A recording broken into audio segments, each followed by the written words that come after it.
Guys, I love this place ಆಯಿತಾ. ಅಂದರೆ ನನ್ನ ಪ್ಲೇಸ್ ಇವಾಗ ಏನಿದೆ ನನಗೆ ಇರೋದಕ್ಕೆ ಅಂತ ತುಂಬ ಅಂದರೆ ತುಂಬ ಇಷ್ಟ. ಮತ್ತು ಒಂಥರ ಏನು ಹೇಳ್ತಾರೆ, ಪೀಸ್ಫುಲ್ಲು ಹ್ಯಾಪಿನೆಸ್ ರೆಪ್ರೆಸೆಂಟ್ ಮಾಡೋ ಥರ ಇದೆ ಈ ಪ್ಲೇಸು. ನನಗೆ ಎಲ್ಲ ತುಂಬ ಜನಕ್ಕೆ ಇಷ್ಟ ಆಗುತ್ತೆ. ಆದರೆ ನನಗೆ ಒಂದೊಂದ್ಸಲ ಅನಿಸುತ್ತೆ ನಾನು ಈ ಪ್ಲೇಸಲ್ಲೇ ಸ್ಟಕ್ ಆಗಿಬಿಟ್ಟಿದ್ದೀನಿ, ಬೇರೆ ಕಡೆ ಹೋಗಬೇಕು, ಬೇರೆ ಕಡೆ ಮೂವ್ ಆಗಬೇಕು ಈ ಪ್ಲೇಸ್ ಬಿಟ್ಟು.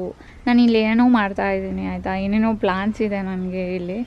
ಆದರೂ ಎಲ್ಲನೂ ಬಿಟ್ಟು ನಾನು ಹೋಗೋದಕ್ಕೆ ರೆಡಿ ಇದ್ದೀನಿ. ಆದರೆ ಪ್ರಾಬ್ಲಮ್ ಬಂದುಬಿಟ್ಟು ನಾವು ಅಪ್ಪ ಅಮ್ಮ ಪರ್ಮಿಷನ್ ಕೊಡ್ತಾಯಿಲ್ಲ. ಅಂದರೆ ಈ ಪ್ಲೇಸಿಂದ ಬಿಟ್ಟು ನಾನು ಬೇರೆ ಕಡೆ ಹೋಗೋದಕ್ಕೆ, ಅಂದರೆ ಕಂಪ್ಲೀಟಾಗಿ ಮೂವ್ ಆಗೋದಕ್ಕೆ ನನಗೆ ಬಿಡ್ತಾಯಿಲ್ಲ. ಅದೊಂದು ಸ್ವಲ್ಪ ಬೇಜಾರಾಗುತ್ತೆ. ನಾನು ಇವಾಗಲೂ ಒಂದೊಂದ್ಸಲ ಅಪ್ಪ ಅಮ್ಮ ಅದನ್ನ ಹತ್ರ ಡಿಸ್ಕಸ್ ಮಾಡಿದ್ರೆ, ಓರ್ ಮೈ ಡೆಡ್ ಬಾಡಿ, ನೀನು ಹಾಗೆಲ್ಲ ಹೋಗೋಂಗಿಲ್ಲ, ಈ ಪ್ಲೇಸ್ ಬಿಟ್ಟು ನಿನಗೆ ಇಲ್ಲೆಲ್ಲ ಇದ್ದಾರೆ, ಎಲ್ಲೋ ಹೋಗ್ಬಿಟ್ಟು ನಿನಗೆ ಯಾರೂ ಇಲ್ಲದೆ ಇರೋ ಥರ ನೀನು ಅಲ್ಲಿ ಜೀವನ ಮಾಡೋದು ಬೇಡ, ಸೊ ಇಲ್ಲೇ ಇರು ಅಂತ ಹೇಳ್ತಿದ್ದಾರೆ. ಗೈಸ್, ನನಗೇನು ಮಾಡಬೇಕಂತ ಗೊತ್ತಿಲ್ಲ. ಎಲ್ಲಾದರೂ ಹೋಗೋಣ ಅನ್ನಿಸ್ತಿದೆ. ಅಂದರೆ ನಂಗೆ ಬೇರೆ ಕಂಟ್ರಿಗೆ ಹೋಗ್ಬಿಡೋಣ. ಬೇರೆ ಕಂಟ್ರಿ ಸೈಡ್ ಅಂದರೆ ತುಂಬ ಇಷ್ಟ. ನಾನು ಯಾವುದೇ ಕಂಟ್ರಿಗೆ ಹೋದರೂ ನನಗೆ ಕಂಟ್ರಿ ಸೈಡೇ ಇಷ್ಟ. ಸೊ ಅದಕ್ಕೆ ಪ್ಲ್ಯಾನ್ ಮಾಡ್ತಾಯಿದ್ದೀನಿ, ಬೇರೆ ಒಂದು ಕಂಟ್ರಿಗೆ ಹೋಗ್ಬಿಟ್ಟು ಅಲ್ಲಿ ಒಂದು ಕಂಟ್ರಿ ಸೈಡಲ್ಲಿ ಸೆಟಲ್ ಆಗೋಣ ಅಂತ. ನೀವೇನು ಹೇಳ್ತೀರಾ ಗೈಸ್?